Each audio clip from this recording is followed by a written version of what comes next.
Xin chào các bạn đã quay trở lại với kênh YouTube Ông Kính đọc truyện TV.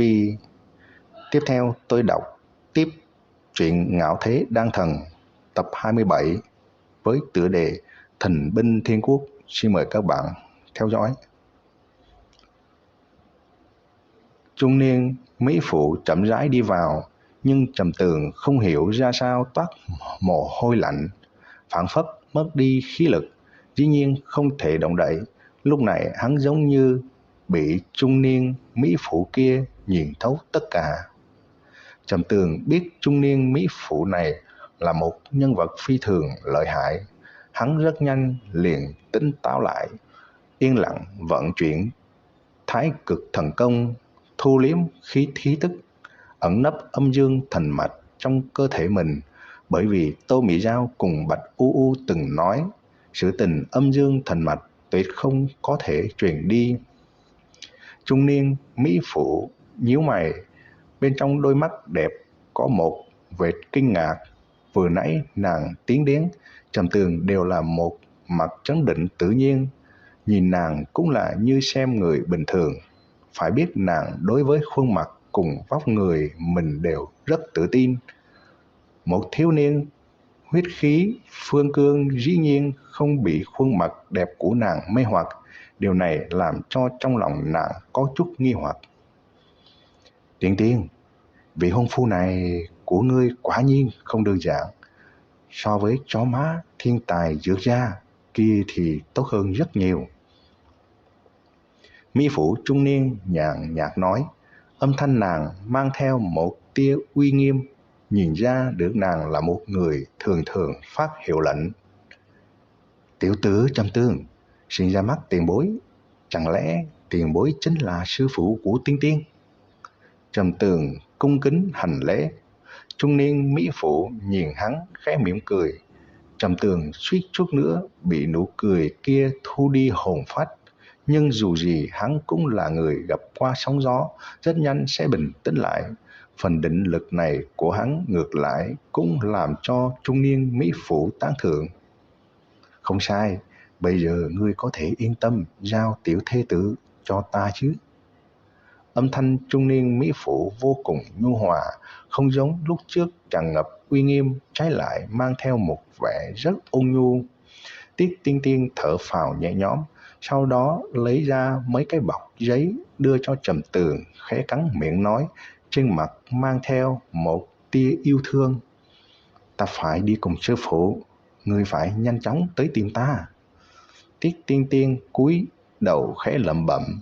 Trầm Tường không nghĩ tới sẽ nhanh như vậy, trong lòng hắn cũng có chút không muốn. Hắn nặng mặt khuôn mặt của Tiết Tiên Tiên, ôn nhu mà nói, không nên buồn, sau đó chúng ta còn có thể gặp mặt, ta nhất định sẽ đi tìm nàng. Lúc này trung niên mỹ phụ kia mới nói, tiểu tử, người tốt nhất là nắm giữ thực lực phàm võ cảnh 9 tầng trở lại, nên lại đi tìm kiếm những môn phái võ đạo này. Người muốn tìm Tiết Tiên Tiên, liền đi hỏi thăm được chuyện có quan hệ với ta. Ta nghĩ này hẳn không phải là rất khó. Sau đó nàng nhìn Tiên Tiên nói, đi thôi tiểu nha đầu, tiểu tử này lợi hại hơn ngươi tưởng tượng nhiều. Trước kia ngươi lo lắng đều là thừa rồi. Trầm Tường cùng Tiết Tiên Tiên thâm tình ôm chốc lát, liền đưa các nàng đi ra khỏi phòng khách. Chỉ thấy trung niên kia mỹ phụ mang theo Tiết Tiên Tiên bay lên trời, trong nháy mắt bay đến phương xa, biến mất không thấy. Sau khi Trầm Tường thấy các nàng đi xa, liền hừ nhẹ một tiếng. Trang cao thâm cái gì? Trực tiếp nói cho ta biết ở địa phương nào không phải được sao? Còn muốn ta đi hỏi thăm nữa. Nữ nhân này rất mạnh, hắn là nữ đế của thần binh thiên quốc. Có người nói chủ tước thần binh, bên trong tứ tượng thần binh ở trong tay nàng. Tiểu thê tử của ngươi có thể được nàng thu làm đồ đệ là việc tốt. Tô Mỹ Giao nói. Thần binh Thiên Quốc Trầm Tường chưa từng nghe nói. Thời điểm hắn muốn đặt câu hỏi, Bạch U U nói: nữ nhân này rất lợi hại, bất phân cao thấp cùng chúng ta. Dù sao đây là trưởng giáo của một trong bát đại chính phái trên Thần Vũ Đại Lục. Không nghĩ tới nàng dĩ nhiên sẽ đến nơi này thu đồ đệ. Lúc này Trầm Tường mới nhớ tới Tô Mỹ Giao và Bạch U U đã từng nói Thần Vũ Đại Lục là một trong ngàn vạn đại lục trên phàm vũ giới.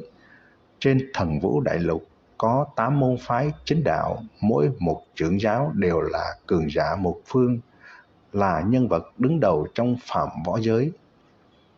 Thần binh Thiên Quốc vốn chỉ là một môn phái, nhưng sau đó phát triển trở thành một quốc gia, chủ yếu dựa vào luyện chế binh khí cường đại mà lên. Còn nữ nhân kia chính là nữ hoàng đế của Thần binh Thiên Quốc. Tô Mỹ Giao nói. Biết được sư phụ của Tiết Tiên Tiên là một nhân vật lợi hại như thế, trong lòng Trầm Tường cũng mừng thay cho nàng, đồng thời càng thêm yên tâm. Tiết Tiên Tiên đi, trong lòng Trầm Tường thất lạc một hồi, hắn cầm 6 phần dược liệu mà Tiết Tiên Tiên mua về kia, tiếp tục luyện chế Tẩy Tủy Đan.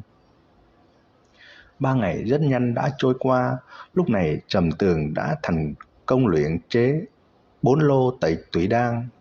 Trong đó thất bại một lần, đối với việc này hắn hết sức hài lòng. Cũng vào hôm nay, tiệc rượu Trầm gia tân tộc trưởng bắt đầu, một ít gia tộc đều phái người tới tham gia, mà làm người chờ mong chính là Trầm Tường tỷ thí cùng Dược Thiên Hoa.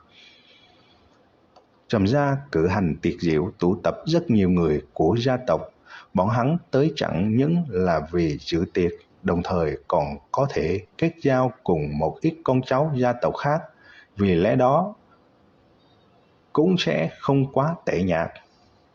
Tiệc rượu cử hành trong quảng trường là ở buổi tối, lúc này trên quảng trường phi thường náo nhiệt, có mấy trăm bàn tiệc, mỗi bàn đều có thức ăn phong phú cùng rượu ngon thượng đẳng.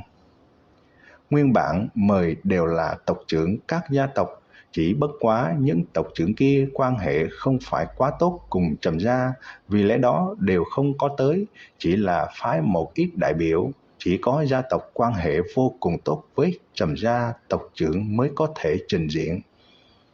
Trong quảng trường to lớn của Trầm gia Sơn Trang, hội tụ con cháu thiếu niên của hơn trăm gia tộc võ đạo trong Nam Vũ Quốc, mà được quan tâm nhất đương nhiên là Dược Thiên Hoa cùng Trầm Tường. Sự tình Trầm Tường có thể luyện chế Tôi Thể Đan đã truyền ra từ lâu. Hơn nữa, đêm nay Trầm Tường còn muốn tỉ thí luyện đan cùng Dược Thiên Hoa. Hơn nữa, sẽ tiến hành một hồi đánh cược. Nghĩ tới cái này, mọi người liền phi thường chờ mong. Mặc kệ ai thắng ai thua, bọn hắn đều không thèm để ý, bọn họ chỉ xem náo nhiệt. Thời điểm tiệc rượu tiến hành đến một nửa, rút cuộc có người ngồi không yên hô: Trầm tộc trưởng, còn người tỷ thí cùng Dược gia khi nào mới bắt đầu? Chúng ta đã đợi rất lâu rồi, nên so đấu đi thôi.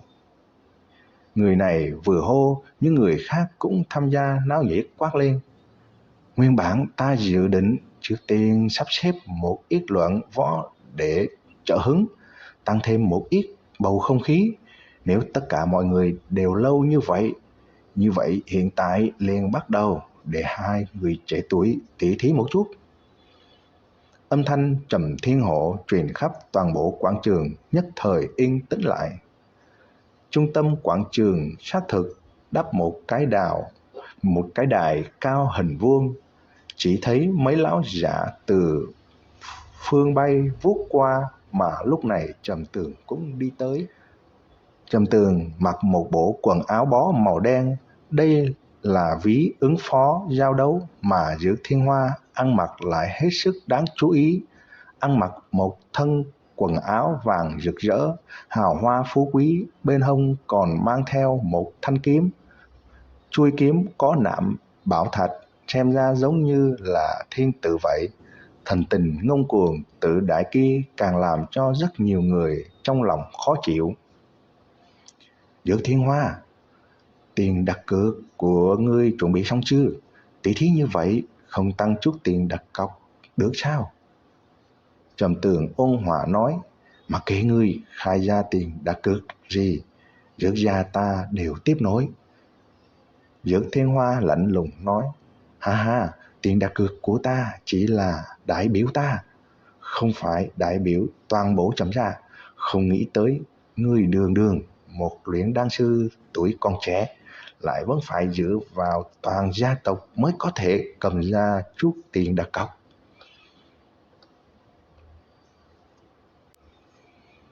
Các bạn vừa nghe xong chuyện Ngạo Thế Đan Thần tập 27 Thần Binh Thiên Quốc.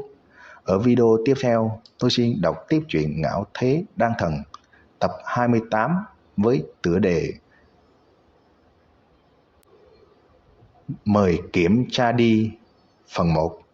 Xin mời các bạn chú ý lắng nghe. Xin chào tạm biệt và hẹn gặp lại.